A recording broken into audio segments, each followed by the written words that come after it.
17-19 వరకు. ఆయన వారితో కూడా దిగివచ్చి మైదానమందు నిలిచినప్పుడు ఆయన శిష్యుల గొప్ప సమూహమును ఆయన బోధ వినుటకును తమ రోగములను కుదుర్చుకొనుటకును యూదయ దేశం అంతటి నుండి యెరూషలేము నుండి తూరు సీదోను పట్టణముల సముద్ర తీరముల నుండి వచ్చిన బహుజన సమూహమును అపవిత్రాత్మల చేత బాధింపబడిన వారును వచ్చి స్వస్థత నొందిరి. ప్రభావము ఆయనలో నుండి బయలుదేరి అందరినీ స్వస్థపరచుచుండెను. ప్రభావము ఆయనలో నుండి బయలుదేరి అందరినీ స్వస్థపరచుచుండెను. కనుక జనసమూహమంతయు ఆయనను ముట్టవలనని యత్నము చేసెను. ఇంగ్లీష్లో చూస్తే, and the whole multitude sought to touch him, for there went virtue out of him and healed them all. అందరూ చెప్పండి, నన్ను విడిపించడానికి యేసయ్య తగినంత అభిషేకాన్ని విడుదల చేస్తాడు. సో నీ కాడి విరగొట్టడానికి ఎంత అభిషేకం కావాలంత వస్తుంది అనమాట. ప్రభావం అనండి. virtue of the Holy Spirit is going to be strong, right? So expect these miracles. Expect. Pray, because if you don't pray, what is prayer? Is releasing your faith. దాని విషయమై మీ ప్రార్థనను మీరు విశ్వాసాన్ని చూపించడం. If you don't pray, you cannot receive. కీర్తనలు 6 ఒకసారి మొదటి నుంచి చదువుదాం. యెహోవా నీ కోపము చేత నన్ను గద్దింపకము, నీ ఉగ్రతతో నన్ను శిక్షింపకము. This is a prayer of discernment, a prophetic prayer. This is a prophetic prayer, a prayer of discernment. ప్రవచనాత్మకమైనటువంటి గ్రహింపు కలిగినటువంటి దావీదు యొక్క ప్రార్థన ఇది. ఓకే, నేను ఇలా చేయడం వల్ల నాకు ఇలా జరిగిందని తెలుసుకున్నాడు. ఓకే, తెలుసుకొని దేవుడు కృపగలవాడని కూడా తెలుసుకొని దాని విషయమై దేవుణ్ణి అడుగుతున్నాడు. రైట్? ఓకే, నీ కోపము చేత నన్ను గద్దింపకము, నీ ఉగ్రతతో నన్ను శిక్షింపకము. యెహోవా నేను కృషించి ఉన్నాను, నన్ను కరుణించుము. యెహోవా నా ఎముకలు అదరుచున్నవి, నన్ను బాగు చేయము. Guilt and condemnation. ఒక్కొక్కసారి మనం చేసిన పొరపాట్లు, మన గతము రకరకాల బాధలుగా రావచ్చు. అప్పుడు అదంతా కూడా దేవుడికి చెప్పుకుంటున్నాడు, చెప్పుకొని మొరపెడుతున్నాడు దావీదు భక్తుడు. చూద్దాం. నా ప్రాణము బహుగా అదరుచున్నది, యెహోవా నీవు ఎంతవరకు కరుణింపక. దావీదుకి దేవుడు తెలుసు, అందుకనే ఎంతవరకు కరుణింపుకొని ఉంటావు. He knows that he will show mercy. ఆయన ప్రార్థన ఆలకిస్తాడని తెలుసు. ఎంతవరకు ఆలకించుకుని ఉంటావు, ఎంతవరకు స్వస్థపరచుకుని ఉంటావు, ఎంతవరకు నన్ను బాగు చేయవు అని ఇలా డిమాండ్ చేస్తాడు అనమాట దావీదు. చూద్దాం. యెహోవా తిరిగి రమ్ము, నన్ను విడిపింపుము, నీ కృపను బట్టి నన్ను రక్షించుము. ఆయన ఎక్కడికో వెళ్ళిపోతున్నాడు, తిరిగి రమ్మంట. రైట్, చూద్దాం. మరణమైన వారికి నిన్ను గూర్చిన జ్ఞానము లేదు, పాతాళములో ఎవరు నీకు కృతజ్ఞతాస్తుతులు చెల్లించుదురు. నేను మూలుగుచు అలసి ఉన్నాను, ప్రతి రాత్రియు కన్నీరు విడిచుచు నా పరుపు తేలజేయుచున్నాను. నా కన్నీళ్ల చేత నా పడక కొట్టుకొని పోవచ్చున్నది, విచారము చేత నా కన్నులు గుంటలు పడుచున్నవి, నాకు బాధ కలిగించు వారి చేత అవి చివికి ఉన్నవి. యెహోవా నా రోదన ధ్వని విని ఉన్నాడు, పాపము చేయవారులారా మీరందరూ నా యొద్ద నుండి తొలగిపోవు. ఇప్పుడు ఏమంటున్నాడు? యెహోవా నా రోదన ధ్వని విని ఉన్నాడు, పాపము చేయవారులారా మీరందరూ నా యొద్ద నుండి. అంటే ఇక్కడ దావీదు ఏంటి, పాపము చేయలే, దావీదు పడిపోయాడు. దేవుని మందిరం కట్టాలనేటువంటి ఆశ కలిగినటువంటి వాడు, ప్రవక్త, కీర్తనాకారుడు, రాజు, వాయిద్యాలు వాయించేవాడు. ఓకే, బోధకుడు, ఇస్ అ పవర్ఫుల్ పర్సన్. అతను పడిపోయాడు. అందుకనే వేరే వాళ్ళని, నేను పడిపోయినప్పుడు పిల్లలు ఏం చేస్తారు? నిందిస్తారు. విశ్వాసులు అయితే ఏం చేస్తారు? లేవనెత్తారు, ప్రార్థన చేస్తారు. కానీ పాపులు ఏం చేస్తారంటే అతను ఇబ్బంది పెట్టారని, నీకు ఎలా జరిగిపోయింది, వదిలేశాడు, నీ పని అయిపోయింది, అది ఇది అని. ఇప్పుడు చెప్తున్నాడు, నా ప్రార్థనను దేవుడు ఆలకించి ఉన్నాడు. చదువమ్మా. యెహోవా నా విన్నపము ఆలకించి ఉన్నాడు, యెహోవా నా ప్రార్థనను అంగీకరించును. నా శత్రువులందరూ సిగ్గుపడి బహుగా అదరుచున్నారు, వారు ఆకస్మికంగా సిగ్గుపడి వెనుకకు మళ్ళుదురు. దావీదు ఎంతకాలం నీ సింహాసనం ఉంటుంది అంటాడు? నిరంతరం. యోసేపుని ఎంతకాలం తీసుకొచ్చాడు చెరసాల నుంచి? తన జీవిత కాలము రాజుగా ఉన్నాడా లేదా? All his life time was the king. Daniel ఆ బానిసత్వంలోంచి తన జీవితాంతము రాజు దగ్గర మహాజ్ఞానిగా ఉన్నాడు. ఓకే, సో అనేకులను దేవుడు శాశ్వతముగా ఒక స్థాయికి లేవనెత్తబోతున్నాడు. నీ దరిద్రము నుండి, బాధ నుండి, వేదన నుండి. ఓకే, ప్రార్థన నేను ఆలకించి ఉన్నాను. I have heard your prayer. In what area you been praying for a long time. ఎవరైతే ఇంకా చేస్తున్నారో కొంచెం విశ్వాసాన్ని పట్టుకొని మీరు ధన్యులు. దానికి జవాబులు వరదల్లాగా వస్తాయి. ఇన్ని జరుగుతున్నా ఇంకా ఈ దేవుని పట్టుకున్నావా, ఇంకా ఈ దేవునికి ఇస్తున్నావా, ఇంకా ఆరాధిస్తున్నావా, ఇంకా గుడికి వెళ్తున్నావా, ఇంకా ఇది పరిచర్య చేస్తున్నావా, ఇంకా you are holding on to the integrity. The Lord has heard your prayers. God has heard your prayer. అంటే ఏమో, అంటే ఏంటి, దేని విషయం ప్రార్థన చేసావో జవాబులు రావడం మొదలు. 1 John 5:14-15. మనమేమి అడిగినను ఆయన మన మనవి ఆలకించునని మనం ఎరిగిన ఎడల మనం ఆయనను వేడుకొనినవి మనకు కలిగినవని ఎరుగుదుము. మనమేమి అడిగినను ఆయన మన మనవి ఆలకించినని మనం ఎరిగిన ఎడల మనం ఆయనను వేడుకొనినవి మనకు కలిగినవని ఎరుగుదుము. Remember the devil will fight you not to pray. అపవాది నీతో యుద్ధం చేస్తాడు ప్రార్థించకుండా ఉండడం కోసం. ఒక్క నిమిషం కూడా ప్రార్థించకూడదని వాడు టార్గెట్ చేస్తాడు. ఏదో ఒక ఇబ్బంది, మూడ్ ఆఫ్ అయిపోతుంది. పక్కనతో చెప్పండి, don't limit your spiritual time. మీ ఆత్మీయ టైంని లిమిట్ చేయొద్దు. మనమేమి అడిగినను ఆయన మన మనవి ఆలకించునని మనం ఎరిగిన ఎడల మనం ఆయనను వేడుకొనినవి మనకు కలిగినవని మనము ఎరుగుదుము. మత్తయి సువార్త 21:22. మరియు మీరు ప్రార్థన చేయనప్పుడు వేటిని అడుగుదురో అవి దొరికినవని నమ్మిన ఎడల మీరు వాటినన్నిటినీ పొందుదురని వారితో చెప్పాను. ప్రార్థన అంటే ఏంటి? పొందుకోవడానికే. ప్రార్థన అంటే ఏంటి? పొందుకోవడానికే. Prayer is to receive. ఒక్కొక్కసారి నువ్వు ప్రార్థించిన తర్వాత దేవుడు టైం సెట్ చేస్తాడు. అది కూడా చూద్దాం. ఆ టైం వరకు నిన్ను సిద్ధపరుస్తూ ఉంటాడు. నిన్ను సిద్ధపరిచిన తర్వాత అవి నీకు ఇచ్చేస్తాడు. నిన్ను సిద్ధపరచకుండా ఇవ్వడు. నువ్వు స్వస్థత అడుగుతున్నావు, కొంతకాలము నీకు ప్రార్థన అలవాట్లేదు, బైబిల్ అలవాట్లేదు, క్షమించడం అలవాట్లేదు, మంచిగా మాట్లాడడం అలవాట్లేదు, పాజిటివ్ థింగ్ ఏం లేవు. దేవుడు ఏం చేస్తాడు? నువ్వు గుడికి వెళ్ళిన తర్వాత కొంతకాలం ఆ గుడిలో కూర్చుంటావు, ప్రార్థన చేస్తే స్వస్థపడవు. ఎందుకంటే స్వస్థపడితే మళ్ళీ పారిపోతావు నువ్వు. సో అక్కడ అలా కూర్చోబెడతావు నెలలు. వాక్యం వింటావు, తర్వాత నెమ్మదిగా రాసుకుంటావు, తర్వాత వాక్యం అలవాటు పడిపోతావు, తర్వాత వాక్యం మీద ఆనందిస్తావు, స్తుతిస్తావు, పాజిటివ్గా మాట్లాడడం మొదలు పెడతావు, క్షమించడం ఎన్ని మొదలుపెట్టిన తర్వాత ఆ రోగం పోతుంది. So there is a process that God takes.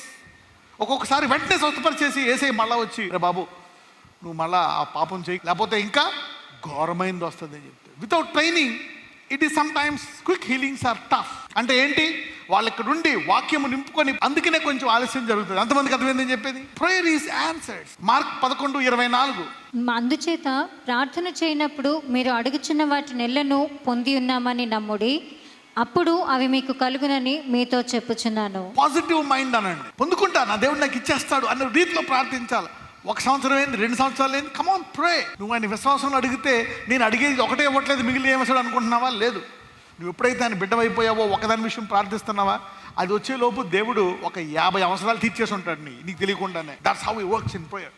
అది తెలియకుండా ఎన్నో బలహీనతలు నువ్వు జయించేస్తావు, కొత్త సామర్థ్యానికి వెళ్ళిపోతావు నువ్వు. ఫిలిప్పీలు 4:6-7. దేనిని గూర్చి చింతపడకుడి కానీ ప్రతి విషయంలోనూ ప్రార్థన విజ్ఞాపనముల చేత కృతజ్ఞతాపూర్వకముగా మీ విన్నపములు దేవునికి తెలియచేయండి. అంటే ఏం చెప్తున్నాడు? ఏదైనా చింత వచ్చిందా వెంటనే ప్రార్థనకు వెళ్ళిపో. Shift in to prayer mode. Okay, so what is a problem mode telling you? Problem mode is telling you to shift in to prayer mode. Any problem, go and pray. చాలాసార్లు చింత ఎక్కువైపోయి మనం ప్రార్థన చేయము. కొన్నిసార్లు అవిశ్వాసం వచ్చేస్తుంది. 18వ కీర్తన 6వ వచనము. నా శ్రమలో నేను యెహోవాకు మొరపెట్టి తిని నా దేవునికి ప్రార్థన చేసి తిని ఆయన తన ఆలయములో ఆలకించి నా ప్రార్థనను అంగీకరించెను. నా మొర్ర ఆయన సన్నిధిని చేరి ఆయన చెవుల జోచెను. నా శ్రమలో నేను ఆయనకి మొరపెట్టి తిని నా దేవుని ప్రార్థన చేసి తిని ఆయన తన ఆలయములో ఆలకించి నా ప్రార్థనను అంగీకరించెను. నా మొర ఆయన సన్నిధిని చేరి ఆయన చెవుల జోచెను. ఎవరైతే చేసి అలిసిపోయి ఇంకా చేస్తున్నారో జవాబులు వస్తూనే ఉంటాయి. మీరు అంతకుముందు 10 సంవత్సరాలు చేసిన, 10 ఏళ్ళు చేసిన ప్రార్థన, ఐఎమ్ టెల్లింగ్ యూ, నీ పని ప్రేయర్ రాసుకోవడం కాదు. ఇప్పుడు జవాబులు ఇది వచ్చింది ఇలా చేసాడని జవాబులు రాసుకోండి. Some peoples books will be filled with answers. పక్కన చెప్పండి, కొంతమంది పుస్తకాలు, నీ పుస్తకం జవాబులతో నిండిపోవును కాక అన్నాడు. అంటే అందరూ ఏం చేయాలా? ప్రార్థనను కొనసాగించాలి. పక్కన వాళ్ళు చెప్పి, ఇంకా కొనసాగించు నీ ప్రార్థన జీవితాన్ని. ఆపేసావా? గొప్ప ఉద్యమంతో చేయి. If you stop it, wake up and pray with revival. విశ్వాసము లేకుండా దేవునికి ఇష్టమైనట anything in the kingdom, faith. దేవుని రాజ్యంలో ఏం కావాలన్నా కరెన్సీ ఏంటి? విశ్వాసం. You pray, you receive by faith, you ask by faith. నీ క్షమాపణ కూడా విశ్వాసం ద్వారా పొందుకుంటాం. మీరందరూ మీ ప్రార్థన జీవితాన్ని గొప్పగా కొనసాగించుదురుగాక. ఒక్కొక్కసారి అందరూ ఆ స్థాయికి వెళ్ళిపోతారు. యోసేపు లాగా మొత్తం సూపర్ హీరో అయిపోతావు అంటే మళ్ళీ ఒక పక్కన జైల్లో లోపలికి వెళ్ళిపోయి కొంచెం రాజుకి చెప్పు నన్ను ఎక్కడి నుంచి ఇడిపించమని అన్యాయంగా వచ్చేసాను. You go to that survival mode from powerful mode. ఆ సర్వైవల్ మోడ్ నుంచి మళ్ళా గొప్పగా వెళ్ళిపోతాను powerful mode. If you don't stop praying, okay, you don't stop praying. ఎవరైతే కొనసాగిస్తారో it will come. It will come. The second generation faith is very powerful. ఒకవేళ నువ్వు నీ రెండో తరానికి విశ్వాసం ఇచ్చావా, అది చాలా శక్తివంతమైంది. మూడో తరానికి ఇచ్చావా, that is even more powerful. Paul అంటాడు చూసారా, నీ తల్లి అయిన ఆమె నుంచి, నీ అవ్వ అయిన ఆమె నుంచి విశ్వాసం. టేక్ ద స్క్రిప్చర్, 2 తిమోతి 1:4 నుంచి చదువు. ఇది పౌలు భక్తుడు ఎవరికి రాస్తున్నాడు? తన శిష్యుడైన తిమోతికి రాస్తున్నాడు పౌలు భక్తుడు. నీ యందు నిష్కపటమైన విశ్వాసమును జ్ఞాపకము చేసుకొని. ఎవరి యందున్న విశ్వాసము? తిమోతితో మాట్లాడుతున్నాడు. నీ యందున్న నిష్కపటమైన విశ్వాసమును జ్ఞాపకము చేసుకొని నా పితురాచార ప్రకారము నిర్మలమైన మనస్సాక్షితో నేను సేవించుచున్న దేవుని ఎడల కృతజ్ఞుడనై ఉన్నాను. చదవండి. ఆ విశ్వాసము మొదట నీ అవ్వ అంటే ఇతనిలో ఎటువంటి విశ్వాసం ఉందంట? తిమోతిలో నిష్కపటమైన విశ్వాసం. అంటే ఆత్మ ద్వారా పౌలు భక్తుడు తిమోతిలో ఎటువంటి విశ్వాసం ఉందని చూశాడంట? నిష్కపటమైన. యేసుప్రభు వారు కూడా నతనీయులను చూసి ఏమంటారు? ఇదిగో ఇతని హృదయములో కల్ముషము లేనివాడు. అవునా కదా? He prophesied. ఇక్కడ నిష్కపటమైన విశ్వాసం చూశాడని చూద్దాం. ఆ విశ్వాసము మొదట నీ అవ్వ అయిన లోయలోను, మొదట నీ అవ్వ అయిన లోయలోను, నీ తల్లి అయిన యూనికేలోను వసించెను. అది నీయందు సహా వసించుచున్నదని నేను రూఢిగా నమ్ముచున్నాను. అది నీలో కూడా ఉందని నేను గ్యారంటీగా చెప్తున్నా. అందుకే తిమోతి ఏమయ్యాడు? The third generation faith. He became an apostle of God. ఏమైపోయాడు? 3వ తరము అపోస్తులుడైపోయాడు. You see that now. Generational faith. ప్రార్థన, ఇతక ప్రార్థన, ఈమె ప్రార్థన, నెక్స్ట్ ప్రార్థన. చూడండి, అబ్రహాము తర్వాత ఎవరు? ఇస్సాకు, తర్వాత యాకోబు. ఏమైపోయాడు యాకోబు? ఇజ్రాయేల్ అయిపోయాడు. Third generation faith. మొదట లోయి కదా, లోయి తర్వాత యూనికే తర్వాత తిమోతి పేరు ఎక్కడ రాశారు? అపోస్తులుడు. Is an apostle. You see that now. Third generation faith. Somebody is getting some wisdom today. ప్రార్థన ప్రెజర్వ్ చేయ. పక్కన వాళ్ళు చెప్పండి, ప్రార్థనను కొనసాగించే విశ్వాసాన్ని మనం కాపాడుకోవాలని చెప్పండి. పౌలు చూడండి, ఆ సంఘానికి తిమోతిని పెట్టాడు కాపరిగా. What a powerful man. హెబ్రీయులు 4:16. కనుక మనము కనికరింపబడి సమయోచితమైన సహాయము కొరకు కృప పొందినట్లు ధైర్యముతో కృపాసనమునొద్దకు చేరుదము. చూడండి, పాత నిబంధన ప్రార్థన వేరు. ఇక్కడ యూదులకు పౌలు భక్తుడు రాస్తున్నాడు. ఏమని? ఇంతకు ముందు మీరు భయంగా వచ్చేవారు. దేవుడు నన్ను ఏం చేస్తాడు? యాజకుడిని కూడా ఏం చేస్తారు? లోపల పంపిస్తూ అతన్ని నడుంకి ఏం కడతారు? తాడు కడతారు. ఎందుకు? గంటలు కూడా ఉంటాయి. ఎందుకు? ఒకవేళ అతని పాపాల విషయమై దేవుడు ఉగ్రుడై అతన్ని చంపేస్తే ఏం చేయాలా? You'll pull it. ఇక్కడ అలా కాదు. ఇప్పుడు కొత్త నిబంధనలు ఏమంటున్నాడు? మనము కనికరింపబడి సమయోచితమైన సహాయం. ఏ టైంలో ఏం వచ్చింది, ఈ టైంలో ఏ టైంలో ఏం జరిగింది, ఎటువంటి సమస్య ఎప్పుడు వచ్చినా కృప పొందడానికి ధైర్యముతో రమ్మంటున్నాడు. New covenant prayer. You can pray boldly and receive your answer. కొత్త నిబంధనలో ధైర్యముతో వచ్చి ప్రార్థించి నీ జవాబు పొందుకోవచ్చు అంట. ఎంత పాపమైనా సరే. ఎంతమందికి అర్థమైంది? పక్కన వాళ్ళు వచ్చి ప్రార్థన విషయమై అసలు సిగ్గుపడద్దాను. సైతాన్ని అంటాడా, నీ ప్రార్థన నిన్ను పాపాలు చేసావు, ఇప్పుడు వచ్చి ప్రేయర్ చేస్తావు, దేవుడు నిన్ను స్వస్థపరుస్తాడా? కానీ కొత్త నిబంధనలో ఆయన నీ కొరకు మూల్యము చెల్లించాడు గనక ఆయన రక్తమే నీ మనసాక్షిని బాగు చేస్తుందంట. It will purify your conscious. So అందుకని ధైర్యంగా కొత్త నిబంధనలో యేసు నామములో ఒకవేళ నువ్వు ప్రార్థన చేస్తే ధైర్యంగా చేయాలి. అనేకులు అంటారు, నువ్వు ఇన్ని పాపాలు చేసి ప్రేయర్ చేస్తావు. అవును, అక్కడ ఉంది కాబట్టి. Come boldly. Somebody's prayers will shock their enemies today. Prayer is based on faith. Let us therefore come boldly. మనము కనికరింపబడి సమయోచితమైన సహాయము కొరకు కృప పొందినట్లు ధైర్యముతో. మీ ప్రార్థనలన్నీ ధైర్యము గల ప్రార్థనలుగా మారిపోను గాక. Ask for gifts with boldness. Ask money, ask holiness, ask righteousness. అయ్యా, ఈ దొరవాటు పోవాలా, ఈ వ్యసనం పోవాలా, ఇది పోవాలా పూర్తిగా. Pray boldly. Command it to go in Jesus mighty name. అనేక మరణ ఆత్మలను మీరు గెంటేసుకుంటారు. Negative thought, cast it out. Demons, cast it out. Come boldly. God can do those things. Come boldly to the throne of grace. ధైర్యంగా ప్రార్థించు. మిమ్మల్ని వేరుపరచుడే కాదు, దేవుడు మీ ప్రార్థనలకు జవాబిచ్చే సంవత్సరం ఇది. It's time for answers. 33:3. నాకు మొరపెట్టుము, నేను నీకు ఉత్తరమిచ్చేదను. నీవు గ్రహింపలేని గొప్ప సంగతులను, గూఢమైన సంగతులను నీకు తెలియజేతు. Mysteries. Why? Come and pray. I will tell you the reason. You will break it and come out. ఎందుకు ఇలా జరుగుతుంది? ఎందుకు? God will tell. చూడండి, దానియేలు ప్రార్థిస్తే వచ్చిందా లేదా జవాబు? దూత వచ్చి చెప్పిదంట. ఎందుకు మీరు బానిసత్వంలోకి వెళ్ళిపోయారంటే, 7వ దినము సబ్బాత్ దినం. ఆ దినాన్ని మీరు నా ఆజ్ఞలు కొన్ని పాటిస్తూ నా సన్నిధిలో మీరు వాక్యాన్ని వింటూ విశ్రాంతినిస్తే, నేను మీకు విశ్రాంతిగా వాళ్ళు పాటించలేదు కనుక 7 × 10 70 సంవత్సరాలు మీకు బబులోను రాజ్యంలో విశ్రాంతి లేని జీవితము. ఎంతమందికి అర్థమైంది? సో దానియేలుకు ఒక దూత వచ్చి చెప్పేదండి. Mysteries, revealing mysteries. Prayer reveals mysteries. అప్పుడు ఏం చేస్తావు? ఎవరో పాటించకపోయినా దానియేలు ఒకడు పాటించాడు. తన జీవితం అంతా రాజు దగ్గర విశ్రాంతిగా మహాజ్ఞానిగా జీవించాడు. You see that now. You will know the mystery.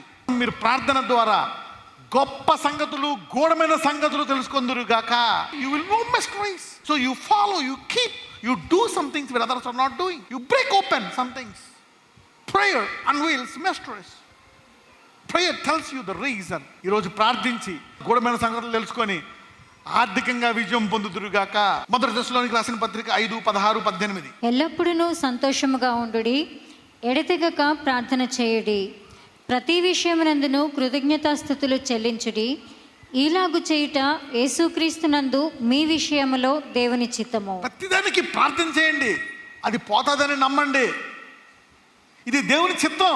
ఇప్పుడు కాకపోతే రేపైనా పోవాల్సిందే అది. కానీ ప్రార్థన ఆపొద్దు అంటున్నాడు. ఎంతమందికి అర్థమైంది? Don't stop praying. టైం పట్టొచ్చు, 2 సంవత్సరాలు పట్టొచ్చు, 3 సంవత్సరాలు పట్టొచ్చు, 10 సంవత్సరాలు పట్టొచ్చు. పట్టనే nothing will happen. God will heal you. Daniel 10:12. అప్పుడు అతడు, దానియేలు భయపడకము, నీవు తెలుసుకునవలనని నీ మనస్సును అప్పగించి దేవుని ఎదుట నిన్ను తగ్గించుకునిన ఆ మొదటి దినము మొదలుకొని నీవు చెప్పిన మాటలు వినబడినవి కనుక నీ మాటలను బట్టి నేను వచ్చి తిని. దానియేలు, నీవు తెలుసుకొనవలనని నీ మనసును అప్పగించి దేవుని ఎదుట నేను తగ్గించుకొని నీ మొదటి దినమున మొదలుకొని చెప్పిన మాటలు వినబడి ఉన్నావు. అప్పుడు చెప్పేదాకా వింటానే ఉన్నావు. దానియేలు భయం వేస్తుంది. ఎందుకు ఆలస్యంగా వచ్చింది? నేనేం తప్పు చేశాను? కంగారు పడక, అప్పుడే అన్నాను. ఈ 10 ఏళ్ళ తర్వాత వచ్చానంటావా? ఈ 10 ఏళ్ళు నేను తయారు చేస్తున్నాను. The delay gives you discernment, patience, long suffering. ఒకవేళ ఆలస్యం చేసిన ప్రార్థన, ఆలస్యంలో ప్రార్థన చేసేవాడు ప్రార్థనాపరుడుగా మారిపోతాడు. The delay will make a man who is praying a prayer warrior. యేసుప్రభువు ఏమైపోయారు? ప్రార్థనాపరుడు. శిష్యులు ఏమైపోయారు? ప్రార్థనాపరుడు. ద డిలే, ఆలస్యంలో కూడా ప్రార్థించేవారు ప్రార్థనాపరులుగా మారిపోవును గాక. సో దానియేలు ఎలా మారిపోయాడు? ప్రార్థనాపరుడు. Daniel became a man of prayer. ఈ ఆలస్యంలో ఎవరైతే ప్రార్థిస్తూ కొనసాగించారో మీ ప్రార్థనలకు జవాబులు వస్తూ ప్రార్థనాపరులుగా మారిపోదురు గాక. Thank you, Lord. Let the virtue touch them and heal them now. The bones, the muscles, the fiber, the power of the Holy Spirit, virtue flow and hit them now in a glorious way. The virtue, Lord, deliver them. Freedom, స్వస్థత ప్రభావము వీళ్ళ దేహముల్లోకి వెళ్ళి వీరిని పరిపూర్ణముగా విడిపించినట్లు ప్రార్థిస్తున్నాను. Lord, let the healing virtue flow and visit them now mightily. In Jesus' mighty name I pray. Amen.